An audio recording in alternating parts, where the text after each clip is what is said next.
So hey guys, welcome back to the YouTube channel of Educated Journey. In this video, we are going to discuss about time sharing operating system. Time sharing operating system is a logical extension of multi-programming operating system, which means the concept is same in multi-programming and time sharing, but only some part of extension of logic is being added in time sharing operating system.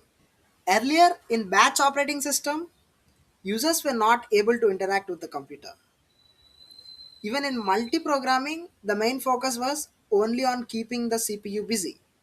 But in real life, many users want to use the computer at the same time. They want quick responses. They don't want to wait because it's irritating. So, to solve this problem, time sharing operating system was introduced. So, what is a time sharing operating system? An operating system that shares the CPU time among many users or programs is called time sharing operating system. As you can see here, this is the time of the CPU, and the CPU is sharing its time to user 3, user 2, user 1, user 6, user 5, user 4, and so on. The CPU does not stay with one program for a long time, so it does not stay here for a one long time. Instead, it gives a small amount of time to one program, then moves to another program, then to another, as it is switching from user 1, user 2, user 3, like that. This switching happens very fast.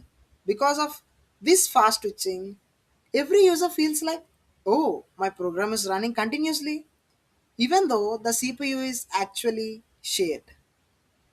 See, the main idea is very simple. CPU time is divided into small parts, and those small parts are called as time slices. Let us assume that this big circle is the timeline of CPU, and this small circle is the amount of time given to the user 1 by the CPU to execute that program. Let's take a small example. Suppose there are only three processes, P1, P2, P3, that is user 1, user 2, user 3. Assume each process gets only 3 milliseconds of CPU time. That is, this time given by the CPU is 3 milliseconds.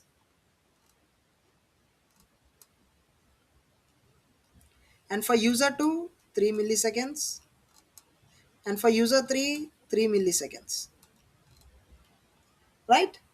First, CPU works on user 1 for 3 milliseconds, then it switches to P2, that is user 2, 3 seconds, then it switches to user 3 for 3 seconds. After completion of these three, and in this example we are only thinking that there are only three processes going on, and one process takes 3 seconds, like that three processes have taken 9 seconds. After this, next the CPU user 1 will be executed, then user 2, then user 3. This keeps repeating again and again. Because the switching is very fast, it looks like all programs are running at the same time, but actually the CPU is running one program at a time very quickly. This is the most important point. Listen, students. Here, the CPU is sharing the time amongst different users, but only one program runs at a time. Not all the programs run at a time. It creates the illusion that all programs are running at a time, but only one program is running at a time. Basically, there are three states in time sharing operating system, that is active state, ready state, and waiting state. Let's see one by one. An active state means the program that is using the CPU. So this program is using the CPU time. This user 5 is using the CPU time. So this is called as active state. And there is next state which is known as ready state.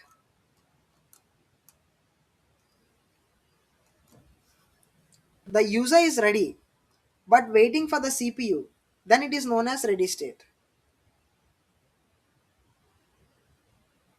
If it is waiting for input or output, it is known as waiting state. This is as simple as that.